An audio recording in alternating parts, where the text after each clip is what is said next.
Good morning, everyone. It's the early bird crowd. Welcome.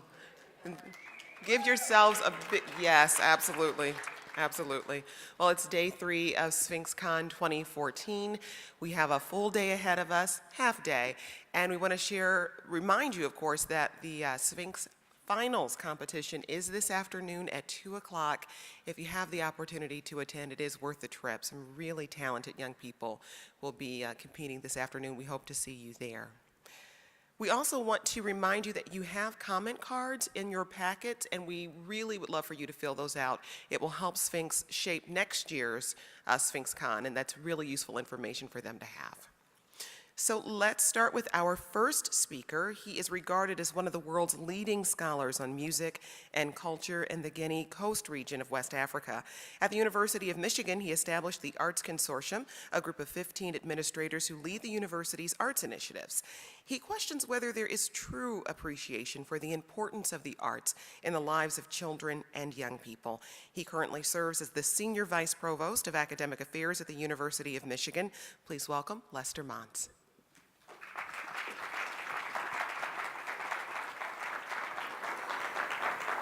Good morning, good morning. It is wonderful to be here with you. Well, we're to talk about the arts in education this morning. And the topic of my talk is the compelling need for arts at the core of American education. The reason I landed on this title is because of some work that I have done over the years, the past 15 years with the College Board.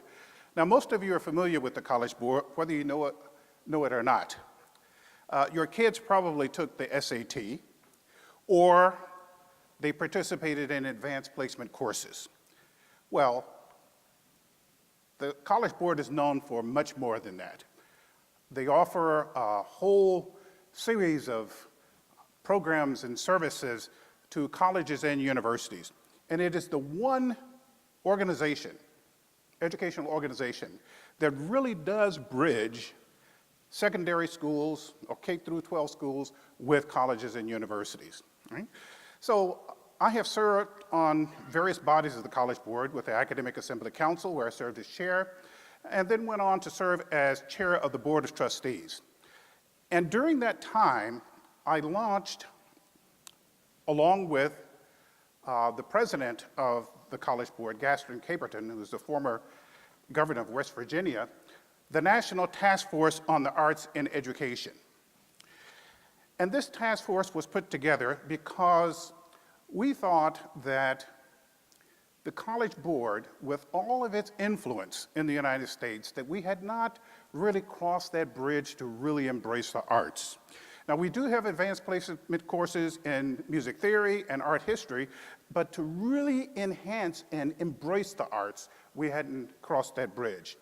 So we took a proposal from the Academic Assembly Council to the Board of Trustees, and you see the approval here. I don't want to read these because you know the time is short, but the trustees unanimously endorsed this task force. And so we spent 3 years engaging educational and arts associations and organizations around the country. We had about 35 members on that task force, and we had a very small steering committee that actually did the work, all right? And you can see from these organizations that we were pretty widespread in terms of the organizations that we chose to affiliate ourselves with. So let me just pick out just a few issues that we were very concerned about at the College Board, all right? One had to do with the recalculation of grade point averages. And I must say, at the University of Michigan, we recalculate grade point averages. And in that process, you go in and you take out all of the arts courses and you recalculate that student's grade point average. You can imagine how upset we were about that, because many students really show their skills, show their talents through the work they do in the arts. So we're very concerned about that. Another thing that we've noticed in our research was that art courses are not necessarily a requirement for graduation from high school or for admission to colleges and universities. We were appalled by that. The third thing was that we know as we move towards various kinds of budget cuts and budget austerity, that when cuts are made, the arts are first to go. Okay, ergo, the Lansing Public Schools, where they made a great adjustment in terms of the way they teach and offer arts to their students. And then the last thing, and there are many more, but these are the four that I want to bring to your attention. We had, in many cases, non-arts trained people teaching arts courses. And so the pedagogies and the skills that we want to impart to students were in many cases not there. We know that there are great benefits of the arts, and as I have watched the various presentations on SphinxCon, I see that others realize that there's a great correlation between participation in the arts and the development of cognitive skills. And a lot of research has been devoted to just that topic. We also see studies that show this correlation between the access to the arts courses and increased attendance among students who are on the verge of dropping out of high school. Right? Many schools we found were sending students to a study hall where they would do nothing. And we thought, why not plug an art course in there? And some of the students that we found who had worked through our studio art AP course and so forth were very, very talented students. But those students' talents and skills would not have been tapped had we not pushed this effort. So quickly, let me get to some of the recommendations that we offered to the College Board. And let me just point out that the College Board has more than 6,000 member institutions that span colleges and universities, high schools, school districts, nationally and internationally. So many of the things we do at the College Board will infuse into that vast membership. So the first and foremost thing that we did was to place arts at the core of education. We often talk about a liberal arts education, but when you look at the curricula of many colleges and universities, you see that the arts have been left out or marginalized. Right? So the arts have to be at the core of our educational programs. Right? The Association of American Colleges and Universities has done just wonderful work in this area. We also want to integrate arts across the curriculum. And so the arts must be a part of education in and of themselves and as a way of relating to other subject areas. That is to say, we understand the aesthetic enjoyment that goes along with the arts. But we also know that the arts tell us a lot about culture. They tell us a lot about history. They tell us a lot about people's way of life. All right? And so let's delve into it in such a way that we glean that benefit from the arts presence in our schools.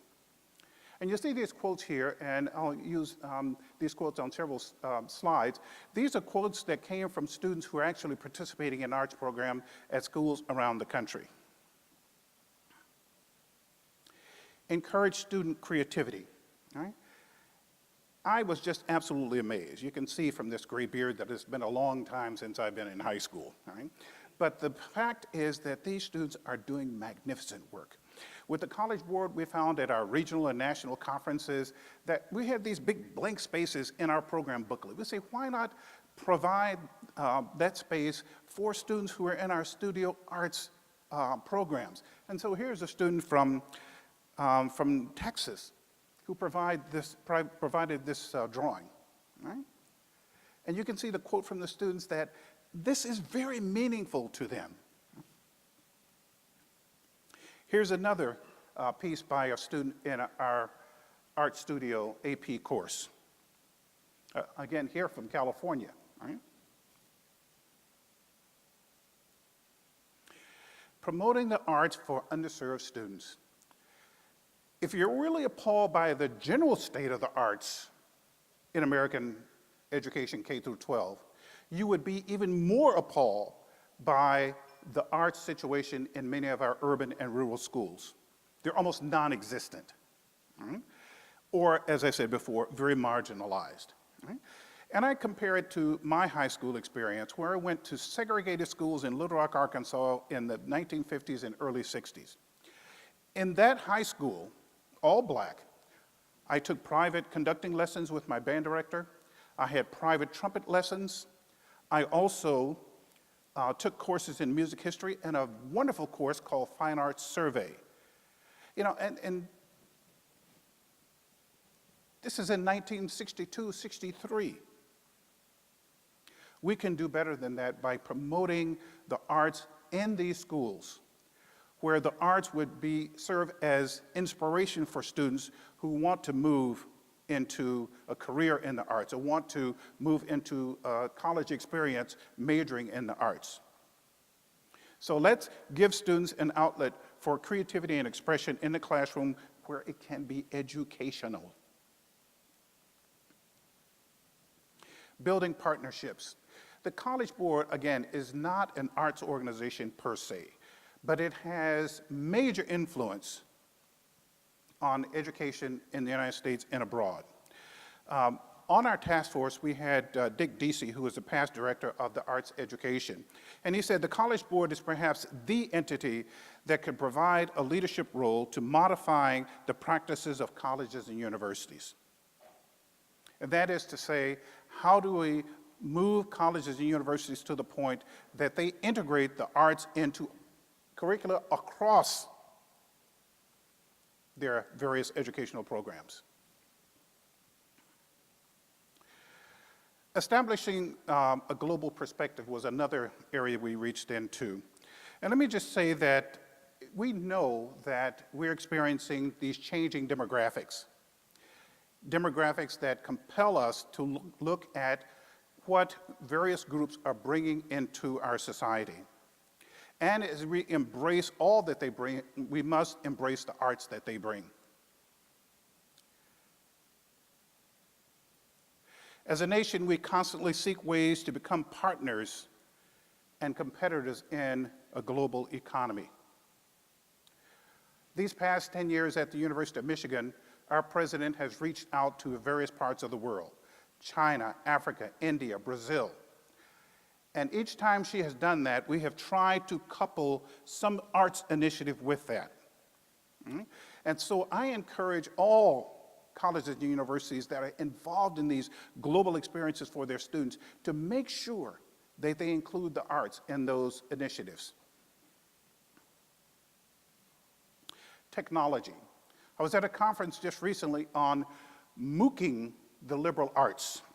Well, we can do a great deal with these massive open online courses.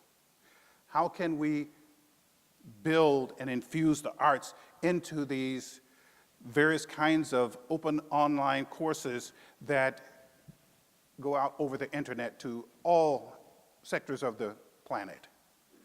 All right? Global arts can be infused into existing courses. You know, as an ethnomusicologist who had a background in orchestral trumpet performance, I think I see both sides of this issue, right? And I will challenge all of us not to relegate ourselves to just studying music, the arts, from 5 or so European countries over a 300-year period. The rest of the world is out there. I often tell students, you take a look at the symphony orchestra, all right?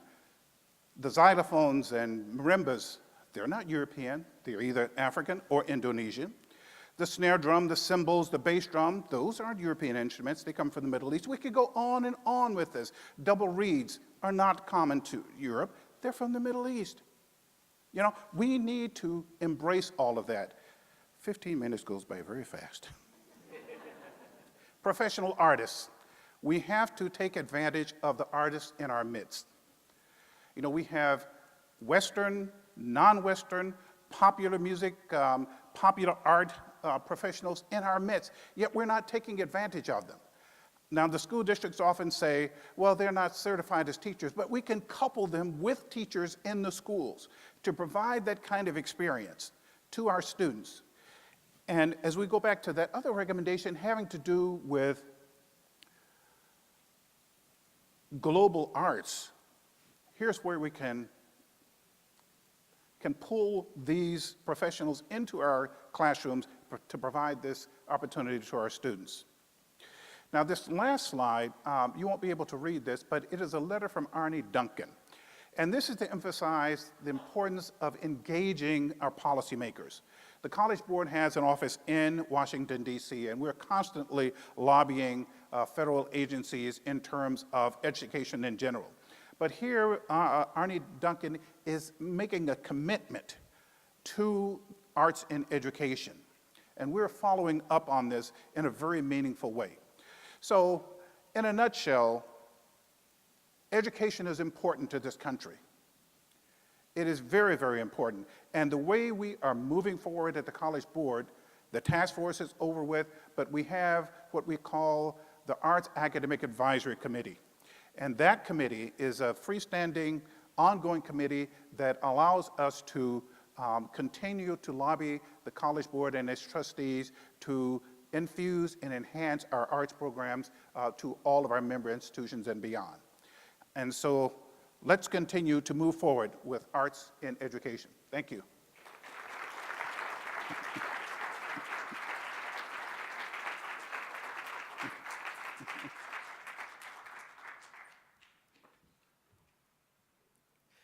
So as an organization, you've made the leap. You've decided, yes, we want to provide support and resources to diverse artists and communities. But how do you do that in the most effective way? Our next speaker is the Director of National Programs at the National Performance Network, a group of diverse cultural organizers working to create meaningful partnerships and to provide leadership that enables the practice and public experience of the contemporary arts in the United States. Please welcome a SphinxCon founding partner, Stanlyn Brevé.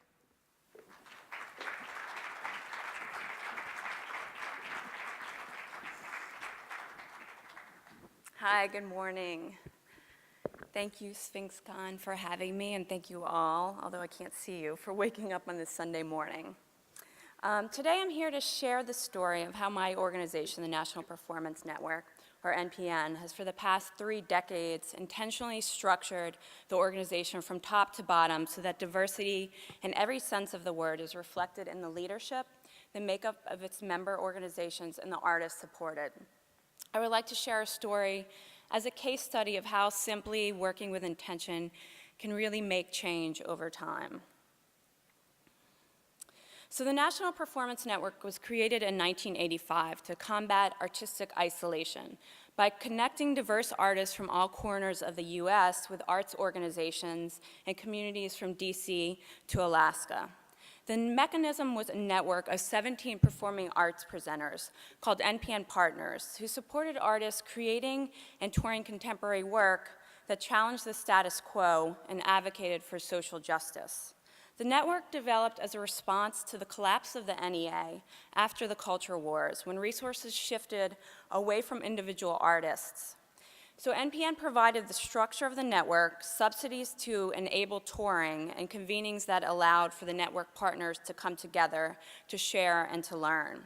Since its inception, NPN has grown to 71 partners, including a visual artist network, and expanded its work internationally and locally. So here we are today, 29 years later, and over those past 29 years, the landscape has shifted greatly. Technological, demographic, economic, and environmental changes. And with that, public investment has shifted too. We are both more connected thanks to technology and travel, but also more divided, which is why 29 years later, combating artistic isolation is still a priority of NPN, whether it be isolation due to where you live, your skin color, your body, your sexual preference, or economic status. We as a cultural field are making progress, but there's still a big disconnect when the decision makers and beneficiaries of artistic resources are not as diverse as we are as a nation. Complicating the imbalance is that there's a hierarchy of power within the arts, of which artists are at the bottom, and even more so artists working in communities that have been historically underinvested in. To be an artist nowadays means that you probably have to piece together a day job, gigs, residencies, and grants to survive. Nowadays, the term diversity is thrown around so much that sometimes it's hard to really know what the term means unless you look at the context of where it's coming from. Especially in the arts, so many use the term to ask, how do I get people of color or young folks into my audiences? Although that is valid, we need to be asking, why don't the decision makers and beneficiaries of artistic resources reflect the diversity of us as a country? We need to expand the rhetoric to be truly inclusive and to work towards systemic change. So when you come to an NPN meeting, you'll see a truly diverse body of people.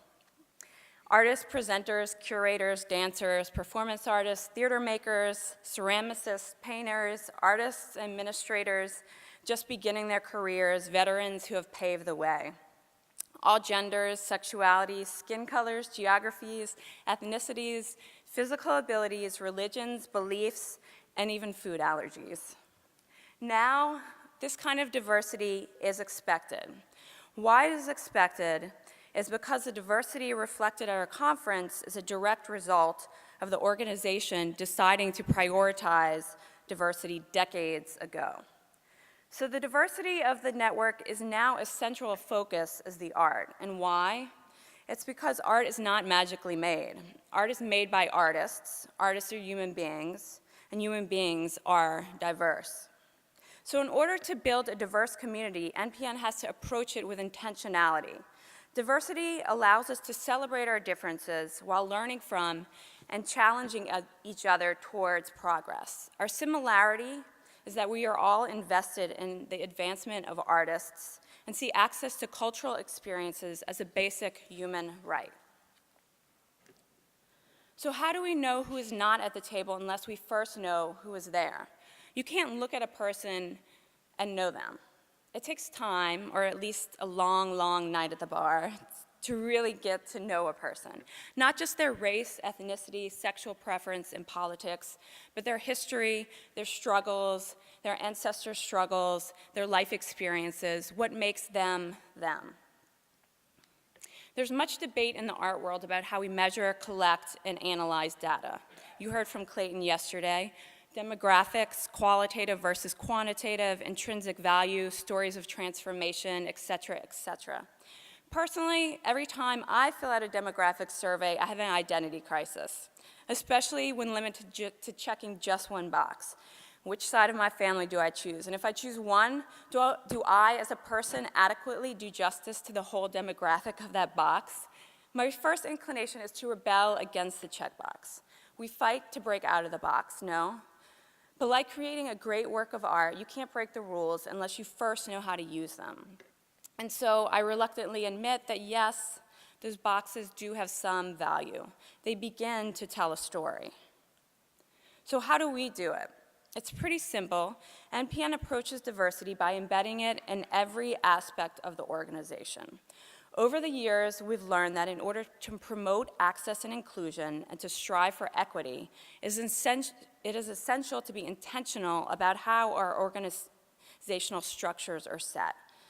Although the cultural world in which we travel does claim to value diversity, we have had pushback from some, arguing that our intentional structures, our checks and balances, if you will, on which NPN based are Byzantine. However, looking at the diversity of organizations and artists that have gained access to a national landscape through the support of NPN proves that maybe these Byzantine structures are working. So first and foremost, NPN is a network of 71 presenting partners. Some of them are here on these slides, based in rural, suburban, and urban communities across the US. NPN partners range from two-person grassroots operations to really large regional art centers. Some partners are ethnically specific, others discipline-specific, many multicultural and multidiscipline. They support a mix of programs that create, produce, present, and provide training in the arts. NPN provides the structure to move these new ideas, techniques, and art around the country and provides subsidies to pay artists a living wage for the work that they do on the stage and in the community. Over the years, thousands of artists from all corners of the country have created and toured work, emerged, sustained careers, and leveraged other opportunities through the support of NPN and its partners. So what are our structures? First and foremost, NPN states in its mission, vision, and values, which frames the work of the entire organization, that it values diversity. In recent years, NPN has taken this a step further by creating a cultural policy division led by NPN's CEO to advocate for diversity and NPN's other values. 2, location. So many artists, especially in rural or geographically isolated areas, do not have the same opportunities that an artist living in Brooklyn or LA might have. There's a geographical imbalance as to where artistic resources are going. So NPN has built its network on the idea that great art is created in every corner of the United States. In 2000, NPN made the conscious decision to move to a city with a plethora of spirit, culture, and artists, but historically neglected and resource deprived, my hometown of New Orleans. It has allowed NPN to invest in the city by creating opportunities, especially after Hurricane Katrina, to leverage national resources for our local community. Likewise, NPN was able to build the capacity of local organizations and artists through the development of a local network modeled after the national network. So NPN partner diversity. NPN does not curate the artistic work or have a roster of artists. Rather, it curates the organizations that compose the network to ensure that the network is a collection of organizations that reflect the true diversity of the US. So NPN is built on the idea of long-term relationships. Once the partners are brought into the network, they remain a partner for life or until the organization is no longer in alignment with NPN's mission. The leading criteria for selecting new partners is to fill diversity gaps within the network. When analyzing organizational demographics of our partners, we look at various things. So first is the organizational characteristics, budget size, size of staff, age, geography, location, and then the leadership characteristics of the board and staff members, looking at these criteria listed here. Then we look at the community demographics. So since organizations are a reflection of the people in their community, the audience and the communities they serve, it is imperative to analyze who the organizations are serving. So we do this in 2 ways. We look at the characteristics of the audiences and communities that these organizations work with, and then also we look at the community partners, so organizations locally that they're working with to connect these national artists. So this begins to paint a fuller picture of the true diversity of the organizations. Leadership. So in the same way that we hold our organizations accountable to diversity in leadership, we also look through these lenses at the diversity of the NPN board of directors and staff. So first and foremost, the NPN board of directors is a policy-making board as opposed to a fundraising board made up of partners, colleagues, and artists. As a policy-making board, first and foremost, we alleviate those financial barriers that may prevent some from participating as board members. In addition to looking at what skills the board members and staff bring to the table, we look at diversity using these demographics that you see here to analyze the board and staff. So the result is an active and engaged and diverse board and staff. Distribution of resources. Being a network rather than a grant-making agency gives us some flexibility so that NPN funds projects through our partners. And so we're very intentional about how we distribute those resources. The processes that we use are peer panels. Panelists are instructed to really take into consideration the diversity of the artistic practices and organizational capacities when judging grants, so that we are funding projects that really have the most impact in those communities as opposed to funding organizations with the savviest grant writers. For our new work grants, we invest more than $400,000 annually into the creation and development of work. While most new work application processes in the US favor artists that know how to work the system, we try to flip that a bit by prioritizing projects based on a broad range of diversity criteria listed here, in order to allow for greater access by artists working in the periphery. The result is that last year, 70% of new work artists identify as people of color, 75% were first-time award recipients, 25% were from the South. Recipients of new work grants not only are diverse, but they also have gone on to receive other major awards, such as Creative Capital Grants, National Dance Project, Guggenheim, USA Artist Grants, among many others. So allies. We know that we can't do this alone, right? NPN strategically forms alliances with national and international colleague organizations to expand the dialogue around cultural policy and extend resources. Examples are NPN's work with the Ford Supporting Diverse Art Spaces cohort, NPN's past collaboration with a network of cultural centers of color. It really is important to recognize that although sometimes we do feel isolated in this work, we are not, which is why face-to-face convenings like this are still vitally important. So what are the results of all of these structures? The results that we've seen are that the decision makers, leaders, and artists supported by our network are truly diverse in every sense of the word. The result is that the NPN system has become critical to the development of US performing artists, but particularly important to artists emerging on the national level, artists of color, and artists working in community settings. Of course, diversity that NPN has achieved has taken much time, and there's always more work to do. As James Horton said yesterday, diversity is a journey. So now what? So we've got diversity at the table, but unfortunately what we're seeing is that many of our organizations and artists are constantly struggling. Look at the statistics. The majority of arts funding goes to the largest institutions that comprise less than 2% of the arts universe. And only 10% of grant dollars explicitly support underserved communities, communities of color, and lower income populations. As a field, we need to prioritize cultural equity to change these statistics. We need to realize the importance of our community-based cultural organizations and invest in them over time. We need to invest in the infrastructure and development of diverse artists. We need to not be afraid to take risks, to experiment, to fail, and to learn. We need to realize that people are at the center of this work. We need to respect each other's humanity. Thank you.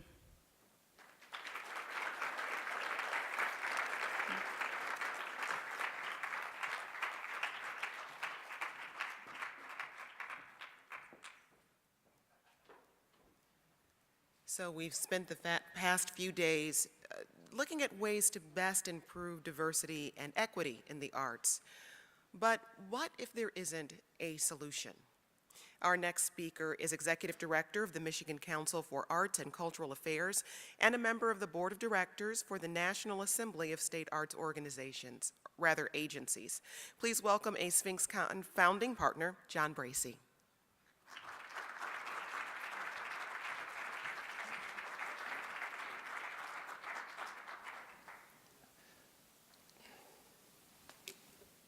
Good morning. You know, I thought at first, speaking early on a Sunday morning, that this is where they put the seditious people. But the two people in front of me, they were like serious. So anyway, good morning. And as is become my tradition, hey, how are you guys doing at the NSA? I know you're listening. Weather's fine. Say hi to the kids. Honestly, I'm really, really honored to be here, especially since I'm certain that I was invited out of courtesy, because I know it wasn't because my eloquence as a speaker or my ability to put together cool PowerPoints, as you're going to see. My first title for this speech was, Solutions. Seriously, you're asking me?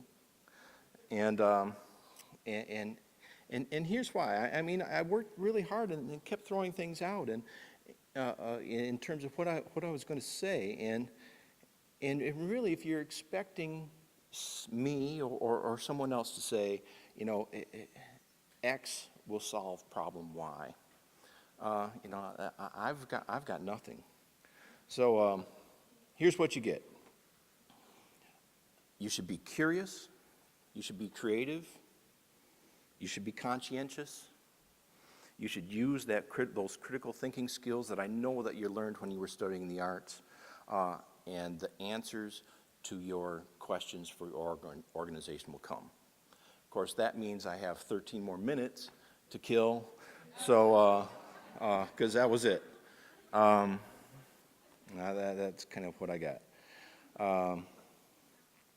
So instead, you're going to get the ramblings of an old guy and a promise for some true wisdom at the end.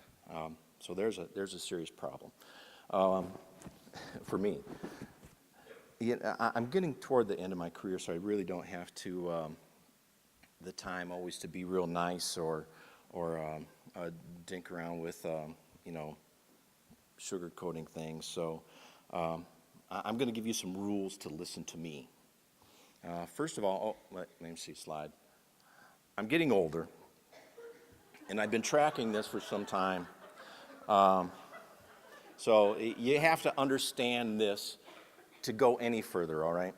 I'm not going to jargonize things. I'm not going to try to come up with different ways to make myself sound smarter, because the fact is I'm not that smart, and we'll just leave it at that, okay? And there is always the possibility that I could be wrong. This actually looks like a pie chart, but it's really the tattoo that I'm requiring my staff to have. And we have a symbol for when they do something and I think that they're cute and they were wrong and I was right. So anyway, just so you know, this is my agency. You don't really have to read this. I represent the State Arts Agency for the state of Michigan. We're a granting agency, originally created in around 1966 or so. We've had two iterations, the Michigan Council for Arts, the Michigan Council for Arts and Cultural Affairs. And as you can look, if you look at these numbers and live with these for a while, and if anybody really wants these, I can share them with you later.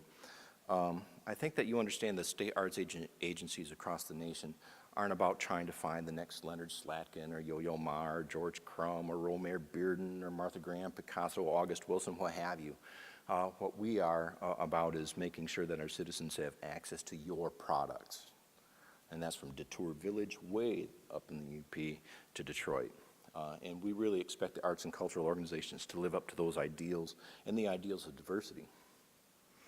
So here's what I've noticed in my years about arts organizations. You are incredible.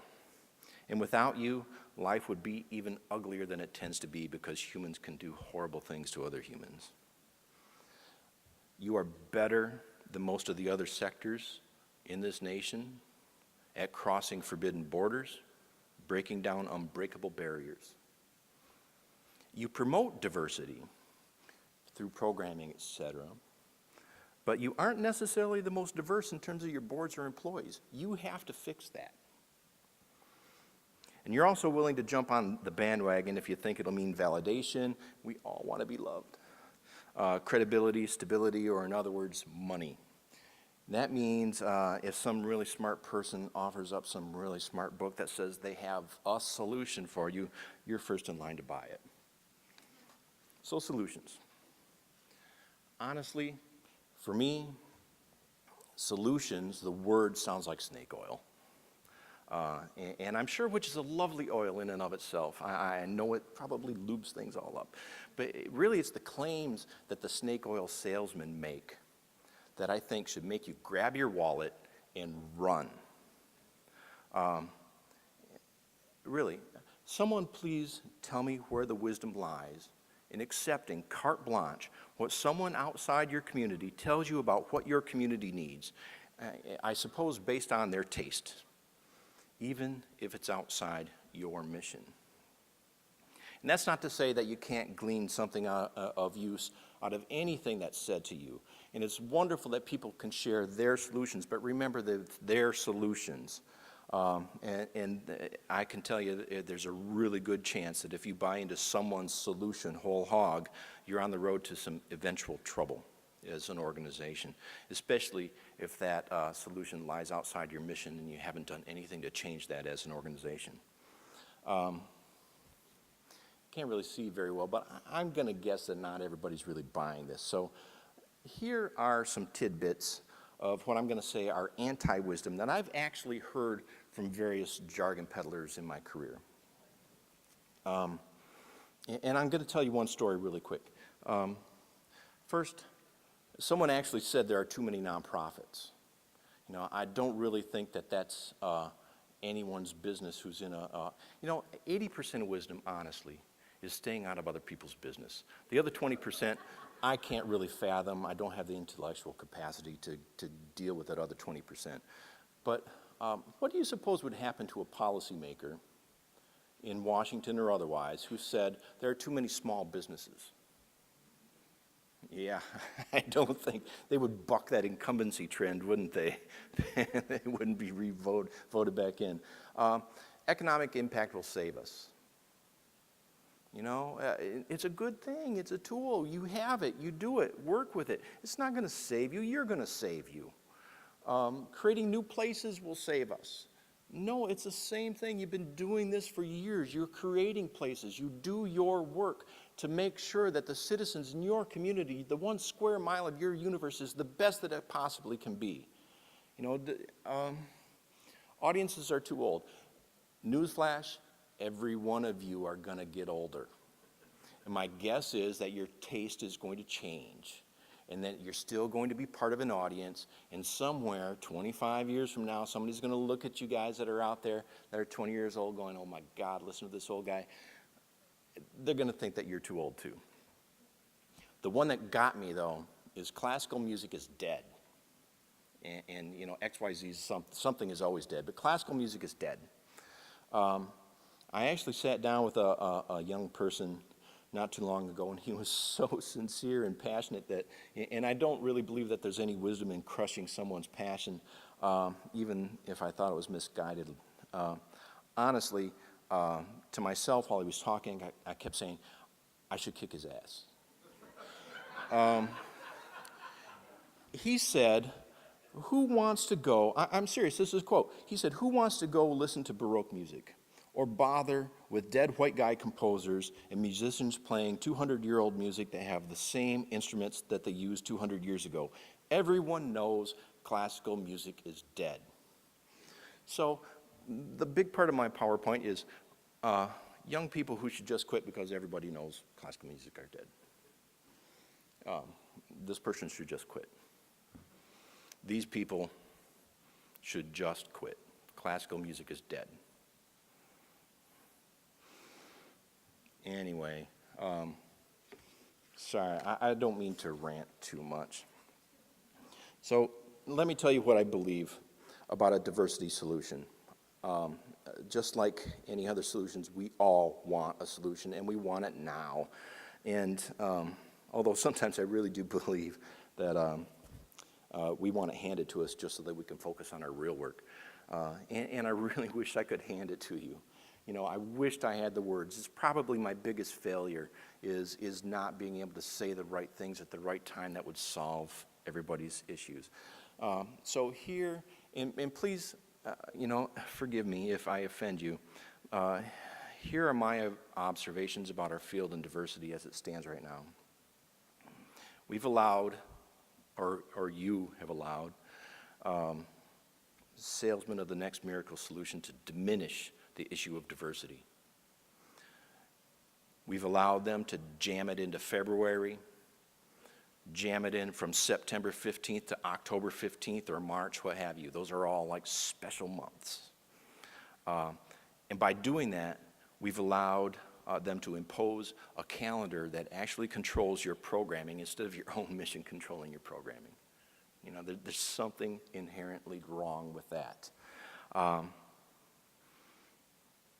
And especially if that salesman is a funder. You know, you end up doing the dance of 1,000 hoops to get the money that they're offered, if it fits your mission or not. And perhaps that's the most dangerous thing that an arts organization can do, is let that mission creep, and I know you've heard that. So I'm going to say that if we're really going to make progress on this issue, that we have to stop making it a lowercase issue. And we have to stop being a lowercase culture, because we're going to stay there if we don't expand. We're going to fight the same battle over and over with very little or very slow success. I think that you should become, or we should become, maybe a little more Aristotelian. You know, think in more of an absolute sense. Think of sort of what the perfect form of diversity would be. You know, big D diversity, broad-minded, open, not narrow, not calendar-specific or ethnicity-specific, gender or creed. We have to challenge everything. Your hiring practices, your board makeup, the art that you provide, everything. And this just isn't a function of your operation. I truly believe that this is your responsibility. You know, I actually had a governor say one time that the arts are the stuff that feed the soul. They feed the human soul, and they integrate communities around our state. And even though it was disingenuous when she said it, your job is at least in part to feed the human soul. And think about that. That's not some human souls, that's all of them. That's a huge responsibility that you have for our species. And I believe that the law is also on your side. The UNESCO Charter, and I think it's Article 26 or something, pretty clearly states that access to arts and culture is a human right.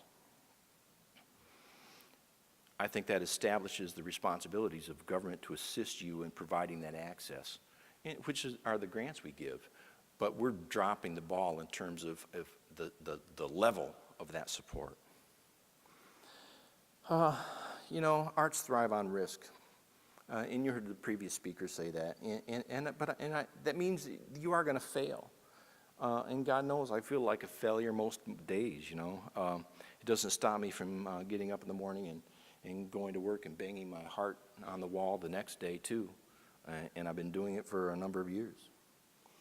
So, although I don't think that there's a solution, you know, that's outside of you, yourself, and what you can do for your organization and the policies that you can set for your organization and your community, I do believe that there's a conclusion. A really good friend of mine, Ken Fisher, said this to me the very first time, and that is, everybody in, nobody out. And you have to do that yourself. In your community, make your 1 square mile of the universe the best place to be. The Justice League from LA or DC or New York isn't going to come in and fix it for you. You know, one of my favorite quotes is by Emerson. He said, to be yourself in a world that's constantly trying to make you something else is the greatest accomplishment. Now I know, and I can see by counting here, I have 38 seconds, so I promise you some true wisdom.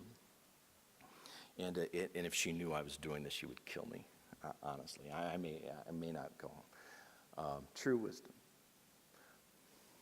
This is my granddaughter. I love that first quote. How wise is that? I wish Bob Ross had been president. There would have been no wars, only art competitions where everyone would win. The best food to eat after an intense workout, bacon. And Ringo is underrated. Listen, thanks for putting up with me.